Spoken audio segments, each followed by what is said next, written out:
अगर आप अपना बिज़नेस खोलना चाहते हैं और उसे सक्सेसफुली रन करना चाहते हैं और उसे सक्सेसफुली ग्रो करना चाहते हैं while being happy at the same time, then this book is a must read for you.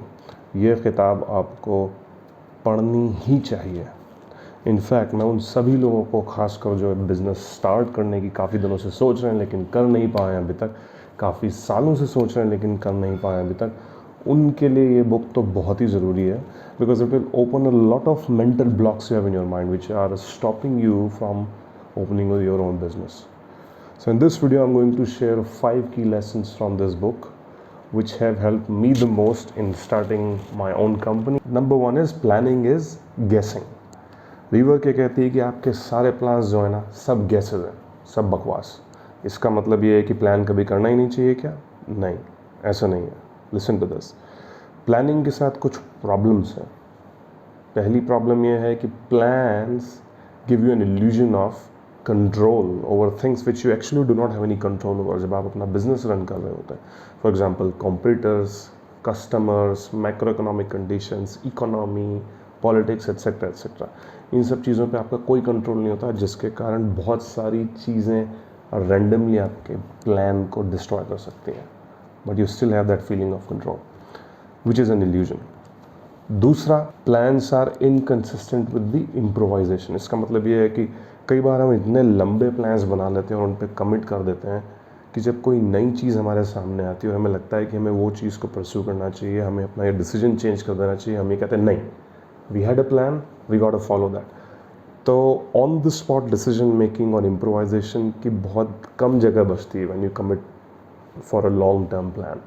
Number 2 is start a business, not a startup. मतलब ये है कि एक रियल बिजनेस स्टार्ट करो जिसमें रेवेन्यू आता हो, एक कॉस्ट हो आपकी डिलीवरी की, सर्विस की या प्रोडक्ट की, और दोनों के डिफरेंस से प्रॉफिट आए। As simple as that.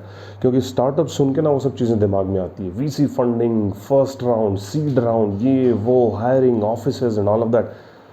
वो सारी चीज़ें अच्छी हैं पर ये सब ना सुपरफिशियल है। बिजनेस का कोर है revenue in expenses out, the difference is profit. That's what you should focus at in the beginning. और ये मुझे स्टार्टअप करनी है और जब तक मुझे वीसी फंडिंग नहीं मिलेगी मैं स्टार्ट नहीं कर सकता, this is all a crutch. Forget about starting the startup, that all comes later. Think about how you can start a real business where revenue comes in, you deliver something at a certain cost and there is a difference, positive difference that results into a profit. Start worrying about that from day one.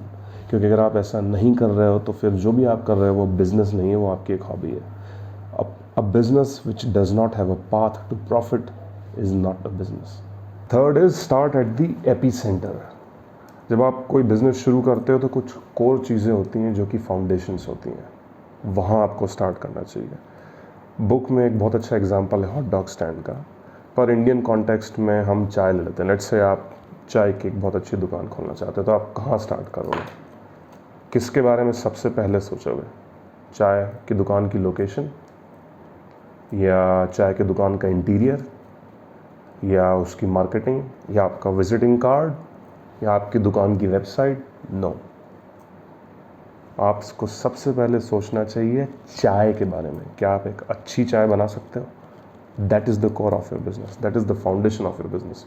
क्योंकि अगर आपकी चाय टट्टी है तो फ़र्क नहीं पड़ता आपकी दुकान कहाँ है, आपकी वेबसाइट कैसे दिख रही है, आपकी दुकान का इंटीरियर कितना अच्छा है और आपका बिजनेस कार्ड कितना इम्प्रेसिव है, doesn't matter.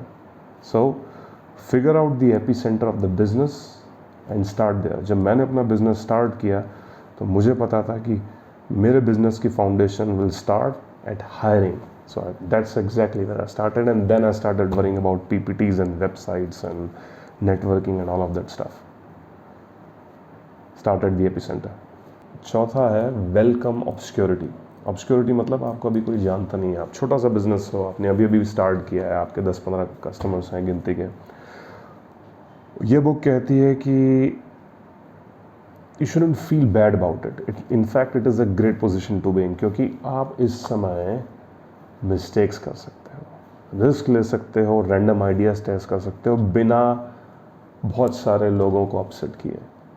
As opposed to if you have grown into a big company और आप बहुत पॉपुलर हो गए, आपके hundreds of thousands of customers हो गए, एक छोटा सा चेंज करने में भी आपको डर लगेगा, क्योंकि अगर वो गलत हो गया तो आपको लाखों लोगों के डिसअपॉइंटमेंट से और उनके अपसेट होने से डील करना पड़ेगा. That's why obscurity is a great position to be in, because you can test a lot of stuff, take a lot of risks without embarrassing yourself or without worrying about what thousands or millions of people are going to say about it. Cherish it. Fifth is marketing is not a department. मतलब ऐसा नहीं है कि company में कुछ ही लोग हैं जो मार्केटिंग करते हैं, वो जो एड्स बनाते हैं या कंटेंट बनाते हैं या इवेंट्स अटेंड करते हैं या कॉन्फ्रेंस अटेंड करते हैं. No, every single touch point with your customer is marketing. जहाँ जहाँ पर कस्टमर आपकी कंपनी से इंटरेक्ट कर रहा है, इधर इन अ स्मॉल वे और a big way, marketing is happening for a company. The email you send your customer is marketing. The words you write on a website is marketing. The invoice you are sending to your customer is marketing. आप अगर customer का phone call उठा रहे हो और आप उसकी problem को सॉल्व कर रहे हो, marketing is happening there as well. Restaurant business में बिल के टाइम पर वो टॉफ़ी से लेकर रिटेल बिजनेस में चेक इन काउंटर तक, every single touch point of the customer results into marketing. इसलिए मार्केटिंग डिपार्टमेंट नहीं होना चाहिए. It should be something everyone must be aware of and must do in their own capacities. Marketing is everything you do 24/7 in your company. These were the 5 lessons in this book which I found most important and helpful. But ऐसे बहुत सारे examples इस book में हैं जो आपको help करेंगे. A must read. Go read that book. The link is in the description below.